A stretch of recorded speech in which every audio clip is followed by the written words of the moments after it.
ఒడిశా రాష్ట్రానికి సంబంధించి 3 చాలా ప్రముఖమైన బుద్ధిస్ట్ సైట్స్ అక్కడ మహాయాన, హీనయాన, వజ్రయాన 3 ప్రివేల్ అయినాయి.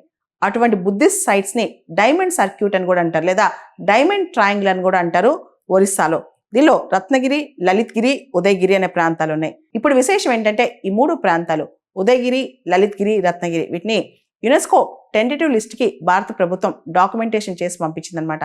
దీనికి సంబంధించి ఒరిస్సా ప్రభుత్వం చాలా హ్యాపీ ఫీల్ అవుతుంది. అంతేకాదు ఒరిస్సాకి ముఖ్యంగా టూరిజంకి ఇది చాలా ఉపయోగపడుతుందని కూడా అంటున్నారు. మనం గమనిస్తే కనుక రీసెంట్గా లాస్ట్ ఇయర్ మరాఠా మిలిటరీ ల్యాండ్స్కేప్స్కి, అదేవిధంగా అంతకు ముందు సంవత్సరం ఏదైతే అస్సాంలో అహోం డైనస్టీకి సంబంధించిన మొయిదమ్స్ ఉన్నాయో వాటికి కూడా యునెస్కో హెరిటేజ్ లిస్ట్లో చోటు దొరికింది. మన తెలంగాణకు సంబంధించి రామప్ప టెంపుల్కి చోటు దొరికిందనమాట. అయితే ఆంధ్రప్రదేశ్ సంబంధించి కూడా ఇప్పుడిప్పుడే యునెస్కో హెరిటేజ్ లిస్ట్లో చేర్చడానికి గండికోట ఇటువంటి వాటిని నామినేషన్ పంపించడానికి డాక్యుమెంటేషన్ రెడీ చేస్తున్నారు. ప్రత్యేకంగా ఒరిస్సాకు సంబంధించి అయితే ఈ 3 కూడా రత్నగిరి, ఉదయగిరి, లలిత్గిరి అనేది అక్కడ హెరిటేజ్ మరియు సస్టైనబుల్ టూరిజం కోసం బాగా పనికొస్తాయి. వీటి కనుక రికగ్నిషన్ వస్తే కనుక పూర్తి స్థాయిలో బుద్ధిస్ట్ టూరిజం అనేది ఇక్కడ ప్రమోట్ చేయొచ్చు. అంతేకాదు చాలా మంది దేశవ్యాప్తంగా, ప్రపంచవ్యాప్తంగా ఒడిస్సాకి పూరి జగన్నాథుని దర్శించుకోవడం కోసం విజిట్ చేస్తారు. వీటితో పాటు ఇప్పుడు రత్నగిరి, ఉదయగిరి, లలిత్గిరి కూడా యాడ్ అవుతే కనుక ఒరిస్సాకి ఇంకా వన్నే వస్తుందన్నమాట.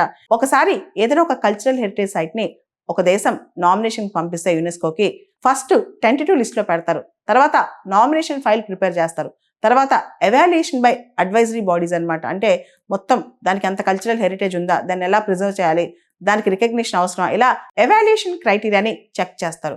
అట్లీస్ట్ ఆ సైటు ఒక 10 క్రైటీరియాలో ఒక క్రైటీరియానా మీట్ అవ్వాలన్నమాట. ఈ స్టెప్స్ అన్ని ఫాలో అయిన తర్వాత వరల్డ్ హెరిటేజ్ కమిటీ డెసిషన్ ఇస్తుంది. అప్పుడు మన దేశానికి ఆ ఇన్ఫర్మేషన్ వస్తుంది అనమాట.